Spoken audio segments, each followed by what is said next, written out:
मुझे जान से मार देने तक की धमकियां आ रही है। और मेरे, आप मानोगे नहीं, मेरी सोसाइटी के नीचे पुलिस फोर्स आ चुकी है।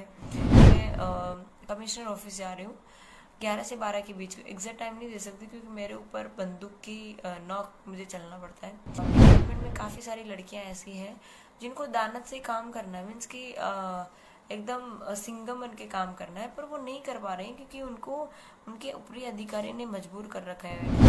कि जो लोकल मीडिया फैला रहा है वो सिर्फ एक ही रीज़न है कि उन लोगों ने सोशल डिस्टेंसिंग नहीं पाल रखी थी और 50% से कम लोगों ने मास्क नहीं पहन रखा था। और जिस टेंशन में या जिस फ्रस्ट्रेशन में नॉर्मल पब्लिक सुसाइड कर लेती है, उससे डबल फ्रस्ट्रेशन, उसके डबल टेंशन में पुलिस वाले 24 घंटे ड्यूटी फर्स्ट ऑफ ऑल, मैं एक कांस्टेबल नहीं हूँ, मैं एक एलआर हूँ। एलआर के मेरा जो रैंक है वो एलआर है। पुलिस डिपार्टमेंट में एलआर जो रैंक होती है वो शुरुआत की रैंक होती है। I am a police officer in police department, my rank is LR. आप सब मुझे जो बता रहे हैं कांस्टेबल, कांस्टेबल जो है वो मुझसे ऊपरी अधिकारी है। कांस्टेबल जो है मुझसे एक पद ऊंचा है, वो भी एक अधिकारी है, एक कदम मुझसे ऊपर सीनियर ऑफिसर है वो। मैं एक कांस्टेबल नहीं हूँ, मैं एलआर हूँ। मुझे पुलिस डिपार्टमेंट में सिर्फ 3 साल हुए हैं और 5 साल हम पुलिस डिपार्टमेंट में कंप्लीट करते हैं। उसके बाद हमें पुलिस कांस्टेबल का हमें रैंक मिलता है। जो पुलिस कांस्टेबल सर होते हैं, आई मीन साहेब होते हैं, वो हमसे ऊपरी अधिकारी हैं, एक कदम ऊपरी हमसे सीनियर है वो। मैं पुलिस कांस्टेबल कहलाने के लायक नहीं हूँ अभी। मुझे और 2 साल इस डिपार्टमेंट में बिताने पड़ेंगे।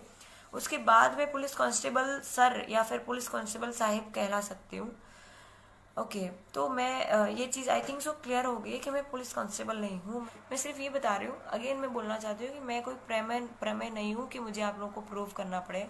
मैं अपनी जगह पे सही हूँ, तो जिसको जो लगे वो आप लोग अपने हिसाब से मान सकते हैं। वैसे भी वो आप कहते हैं ना कि आप चाहे अपने हिसाब से कितना ही बोल लें, कितना ही जो है सफाई अपनी दे लें, सामने वाले को उतना ही समझ में आएगा जितना उनकी पास समझ सकती है। तो मैं कैसी हूँ, क्या हूँ, वो डिपेंड करता है आप पे। आप जैसे हैं वैसे मैं हूँ।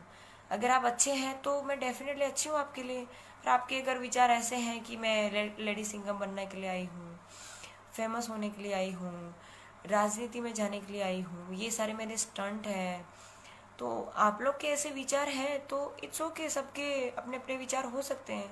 मैं अभी तक मीडिया में नहीं आ रही हूँ, उसका रीज़न सिर्फ ये है कि मेरी कुछ ऑफिशियली जो काम है वो बाकी है, प्रोसेस बाकी है। जब मेरी ऑफिशियली प्रोसेस जो है वो कंप्लीट हो जाएंगी, मैं सामने से कांटेक्ट करूँगी।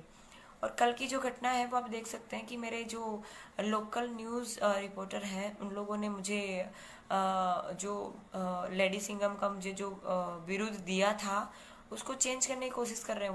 वो लोग बता रहे हैं कि मैं मेंटली डिस्टर्ब हूँ या फिर साइको टाइप हूँ क्योंकि बहुत गुस्सा कर रही हूँ। पर मैं गुस्सा क्यों कर रही हूँ उसके पीछे का रीज़न भी देखिए। कल की ये घटना बताती हूँ, आपको शायद समझ में आ जाए कि मार्केट में जो आज नेगेटिव आ रहा है मेरे लिए वो क्यों आ रहा है। वैसे मेरा तो ऐसा मानना है कि रावण होगा। अगर रावण नहीं होता तो आपको क्या लगता है राम की कोई वैल्यू होती, राम को कोई जान रहा होता? वही चीज़ अब मेरी स्टोरी में भी है। मैं अपने आप को राम के समकक्ष तो नहीं मानती, उनके सामने तो मैं कुछ भी नहीं। वो भगवान थे, मर्यादा पुरुषोत्तम राम थे, मैं तो एक सामान्य लड़की हूँ। तो मैं सिर्फ ये बताना चाहती हूँ कि जो सच्चाई है वो सच्चाई है। मतलब मीडिया को खरीद लेने से कोई सच्चाई मतलब दब नहीं जाएगी। मेरे जो अपोजिट में मतलब कुमार भाई कानानी जो है, उन्होंने बताया है 2-3 बार वो कैमरे के सामने आ चुके हैं। उन्होंने बताया कि मैंने ये कहा है, मैंने वो कहा है, मैंने ये किया है, मैंने वो किया है, मैंने गालियाँ दी है, मैंने ठीक से बिहेव नहीं किया। तो आप लोग जो देख रहे हैं वो सारा का सारा जो सीन है, आप जो भी वीडियो वायरल हुआ है, ऑडियो वायरल हुआ है, वो लास्ट सीन है। अभी जो क्या बोलते हैं कि मीडिया के पास जो आया है, सोशल मीडिया के पास जो आया है, वो सिर्फ 10% है। अभी पूरी मूवी बाकी है। वो मूवी कल मैं रिलीज करने वाली हूँ, ठीक है। जो कांस्टेबल है वो मेरे ऊपरी अधिकारी है। कांस्टेबल साहब जो है वो मेरे ऊपरी अधिकारी है। जो नए आए हैं उनको बता दूं कि मैं कांस्टेबल नहीं हूँ, मैं एक एलआर ऑफिसर हूँ। मुझसे जो कांस्टेबल है वो मुझसे एक पद ऊपर लेवल के अधिकारी हैं। पीएसआई जो है उसके ऊपर, आई मीन एएसआई उसके ऊपर, पीएसआई, ऐसे रैंक है। मेरा ऐसा मानना है कि ये जो रैंक है वो हम पुलिस डिपार्टमेंट के लिए है, ताकि हम एक दूसरे को जान सकें कि भाई हमारे सुपीरियर अधिकारी कौन, उसकी पहचान के लिए रैंक है। बाकी मेरे हिसाब से वर्दी जो पहनी है वो चाहे एलआर हो, एलआर ऑफिसर हो, चाहे कांस्टेबल ऑफिसर हो, एएसआई हो, पीएसआई हो, वो सारे एक जैसे हैं। पब्लिक के लिए खाकी वो खाकी है।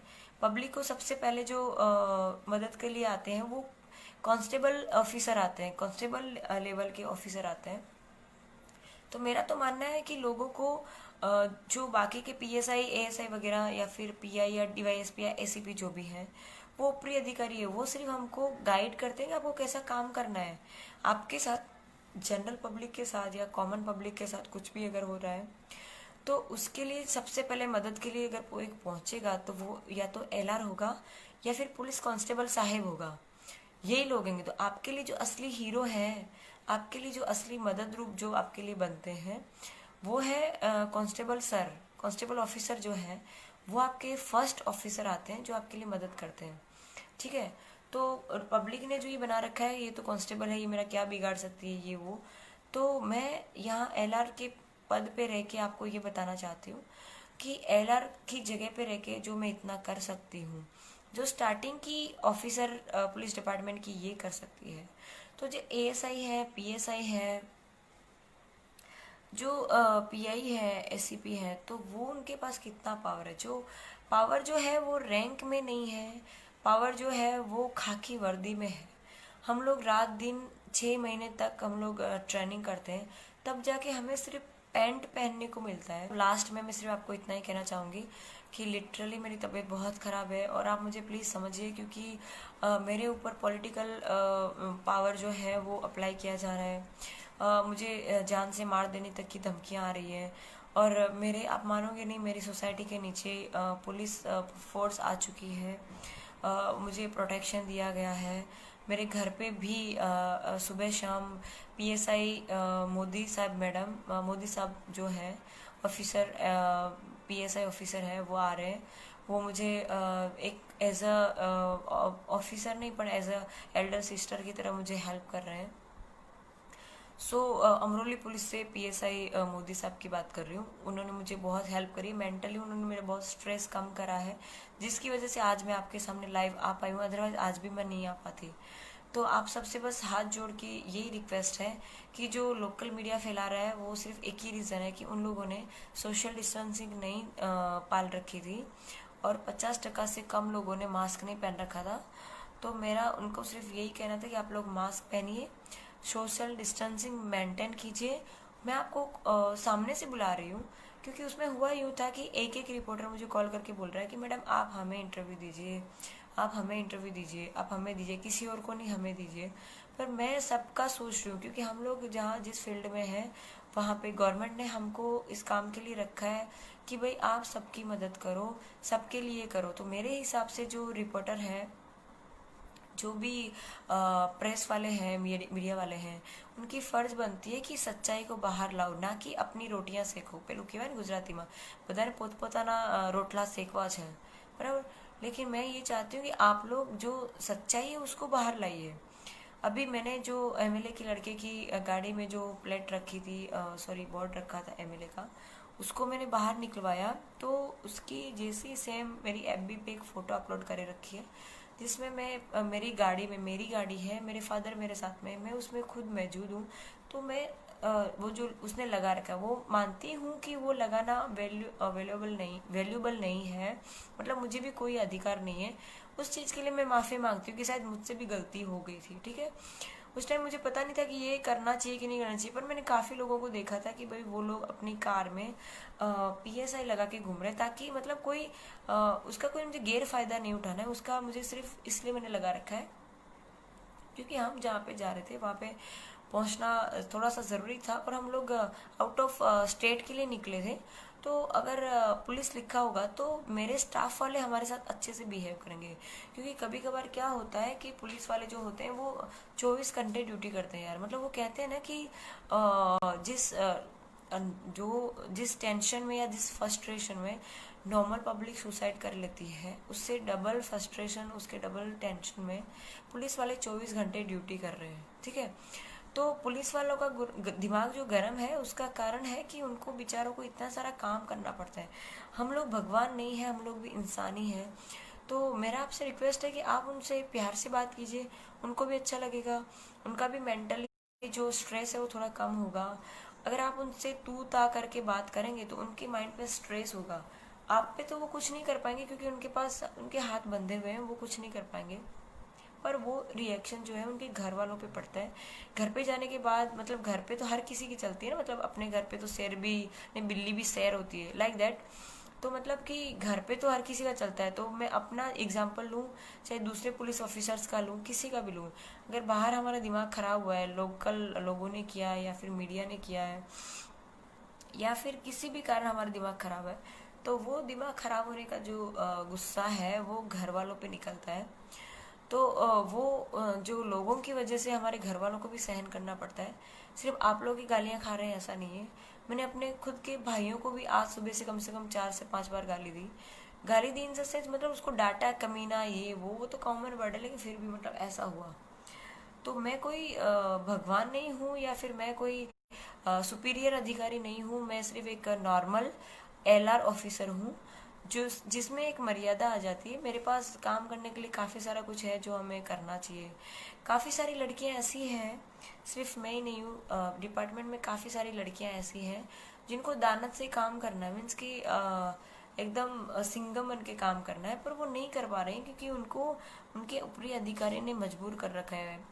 उसकी वजह से वो काम नहीं कर पा रही। ठीक है, तो मैं अकेली हूँ मीडिया में, मैं अकेली पुलिस डिपार्टमेंट में ऐसा नहीं, मेरे जैसे बहुत सारे लोग हैं, पर उनकी कहीं ना कहीं मजबूरी आ जाती है।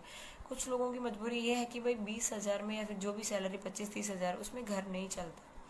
हम लड़कियों का चलो ठीक है फिर भी कि हम लोग संतोष कारक हैं, 10,000 में भी काम चला लेते हैं। अभी हुआ यूं कि अभी 2-4 दिन पहले की घटना है। ये जो लोग कह रहे हैं कि भाई ये जो पुलिस वाले हैं वो रिश्वत ले रहे हैं, ये वो कर रहे हैं, तो वो क्यों ले रहे हैं? आप क्यों में जाइए, सिर्फ ले रहे हैं उसमें मत जाइए। वो क्यों ऐसा कर रहे हैं? उनकी सैलरी बेचारों की 20,000 25,000 है। आप मुझे ये बताइए कि उनकी ट्रांसफ़र अगर सूरत में हो रही है तो वो इतने पैसे में क्या कर सकता है? मेरे साथ में जो उस दिन घटना बनी थी, शॉर्ट में बता देती हूँ। वो अगर वहाँ पे एक पुलिस ऑफ फ्रेंड करके था, मुझे नहीं पता वो बंदा कौन था, पर मेरे लिए वो वहाँ पे साक्षात भगवान की तरह था। अगर वो ना होता तो मेरे साथ कुछ भी हो सकता था। दिल्ली में जो निर्भया कांड हुआ है, वो निर्भया कांड 2 करके आप लोग शायद इस वक्त कैंडल लाइट लेके रोड पे उतर चुके होते। मुझे इंसाफ चाहिए, पर मैं ऐसा मानती हूँ इंसाफ के लिए लड़ना ज़रूरी नहीं है। आज कुछ दिन पहले ही आपने देखा होगा कि कोई पीएसआई जो है उन्होंने रिज़ाइन करा है कोई पर्सनल मैटर से। मैं रिज़ाइन कर रही हूँ मेरे आगे के ब्राइट फ्यूचर के लिए। मुझे रिज़ाइन करना है ताकि मैं आगे की और अच्छी तैयारी कर सकूँ। मेन चीज़ है पावर, तो मुझे रात दिन मेहनत करनी है। और एज ए आईपीएस ऑफिसर मैं आना चाहती हूँ। पता नहीं कल क्या हो, कल मैं ज़िंदा रहूँ ना रहूँ मुझे नहीं पता, पर अगर मैं ज़िंदा रही तो मैं पूरी मेहनत करूँगी और आईपीएस ऑफिसर बन के आऊँगी। और उसके बाद जो ये लोग पावर की बात करते हैं, उन सब को धीरे धीरे एक एक करके सब लोगों को हम समझाएंगे कि भाई क्या है क्या नहीं है। सॉरी अगर मैं ज़्यादा बोल रही हूँ, मुझे कोई इंटेंशन ज़्यादा बोलने का नहीं है। लास्ट में बस एक बात कह के अपनी बात ख़त्म करना चाहूँगी, क्योंकि मेरी आंखें भी नहीं खुल रही हैं। मैं 2 दिन से 3 दिन से सो नहीं पा रही हूँ, मेरी नींद पूरी नहीं हो पा रही है। तो उस सब की वजह से भी, और मेरे ऊपर जो फेक कॉल आ रहे हैं, रात को 11 बजे लोग दरवाज़ा आके मुझे बजा रहे हैं, और पूछने पे पता चलता है कि वो लोग रिपोर्टर नहीं है। तो अगर रिपोर्टर होगा तो उसके पास डेफिनेटली कार्ड होगा, कार्ड नहीं है उसके पास, इसका मतलब ये कि जो कानानी सर हैं उन्होंने अपनी जगह से मतलब कुछ भी हो सकता है। देखिए आप समझदार है, समझ सकता है, पर मैं किसी का नाम नहीं देना चाहती। कोई भी हो सकता है, चाहे कोई और हो, ये हो वो हो, पर आप समझदार हैं काफ़ी। आप सिर्फ इतना मानिए कि मेरे ऊपर इस वक्त मेरे डिपार्टमेंट तरफ से भी मुझे अभी ऑफिशियली काम करने बाकी है। राजनीति तौर से भी मुझे अभी कुछ और करना बाकी है। वो जब कंप्लीट हो जाएगा, मेरी लीगली प्रोसेस जिस दिन हो जाएगी उस दिन मैं जल्दी आऊँगी और कोशिश करूँगी। कल सुबह मैं वापस अपना इस्तीफ़ा देने जा रही हूँ। रिज़ाइनिंग लेटर कल सुबह मैं कमिश्नर ऑफिस जा रही हूँ 11 से 12 के बीच। एग्जैक्ट टाइम नहीं दे सकती क्योंकि मेरे ऊपर बंदूक की नॉक मुझे चलना पड़ता है। थैंक यू सो मच मुझे इतना सपोर्ट करने के लिए। हाथ जोड़ के आप सबसे विनती है कि मुझे ऐसे अपना साथ दीजिए ताकि मैंने जो सिस्टम के खिलाफ फाइट करने की कोशिश करी, इतनी हिम्मत करी है, वो मेरी हिम्मत बरकरार रहे और आगे जाके भी मैं और अच्छे काम कर सकूँ मेरे डिपार्टमेंट।